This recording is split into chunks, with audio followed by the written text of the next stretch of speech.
Exercise 11.4 class 6 which out of the following expression are formed with numbers only. कह रहे हैं इनमें कौन सा एक्सप्रेशन जो नंबर से ही फॉर्म हुए हैं। अगर आप यहाँ पे देखें पहले में तो यहाँ वेरिएबल है 30 माइनस 9 तो सॉरी 30 माइनस एन। एन क्या है? वेरिएबल होता है। ए से जेड से किधर आ जाओ। तो 30 में से n 11, n एक वेरिएबल है। ए से जेड तक कोई भी लेटर होगा वो वेरिएबल होगा। तो ये कह रहे हैं इनमें से कौन सा एक्सप्रेशन जो खाली नंबर हैं, तो ये नंबर नहीं है, गलत हो गया। इनमें देखिए 5 × 10 - 7 ये तीनों नंबर हैं, है ना? तो ये आंसर हो गया, ये सही है। ये दीज आर द नंबर्स। इनमें देखिए खाली नंबर हैं तो ये भी सही है। इनमें देखिए ये नंबर हैं यहाँ तक के, लेकिन प्लस x भी है, एक वेरिएबल भी है, तो ये इसमें नहीं आएगा विदाउट नंबर, ओनली नंबर वाले में। ठीक, अगला क्वेश्चन देखिए। इसमें यस लिखना है, इसमें और इसमें यस लिखना है, बाकी सब में नो।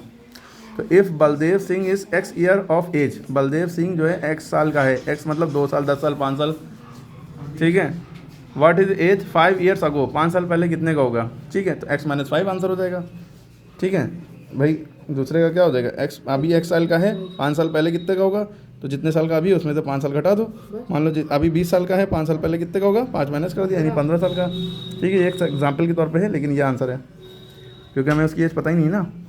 आगे कह रहे हैं if x takes the value of 5, यानी x की वैल्यू क्या है?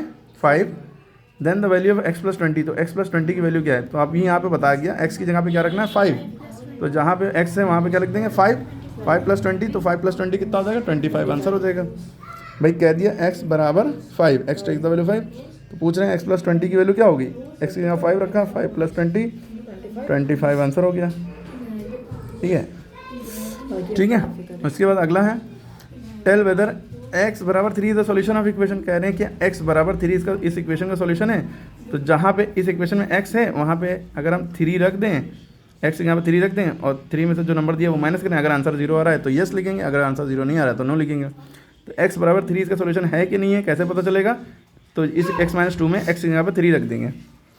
तो x - 2 बराबर 0 लिखा है, x की हमने 3 रखा, 3 - 2 क्या 0 आ रहा है? नहीं आ रहा है। x 3 में से 2 के 1 बचा, नॉट इक्वल 0, तो आंसर लिख देंगे no, it is not solution of this equation. ठीक, अब उसके आगे देखिए what is the area of square having side m।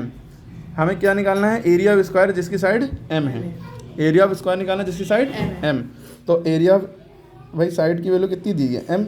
तो एरिया ऑफ स्क्वायर का फॉर्मूला क्या होता है? साइड का स्क्वायर।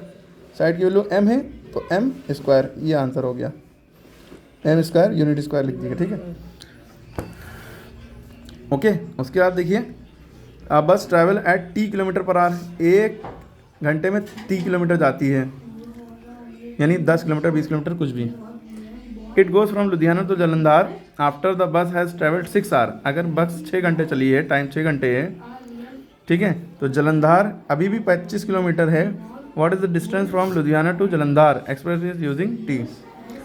अगर कोई बस 30 किलोमीटर यानी मान लो 20 किलोमीटर चलती है 1 घंटे में, या 100 किलोमीटर 40 किलोमीटर समझ लो 1 घंटे में चलती है, इसको 40 मान लो, 1 घंटे में 40 किलोमीटर चलती है, 6 घंटे तक चली, यानी 6 4 24 240 किलोमीटर चली, यानी 6 से उसको मल्टीप्लाई करें 40 को ना, तो वो 4 की जगह t है। ठीक, अब जालंधर अभी भी 25 किलोमीटर है, तो क्या करेंगे? उसकी डिस्टेंस कितनी बची? तो आप इसको देखिए क्या करेंगे।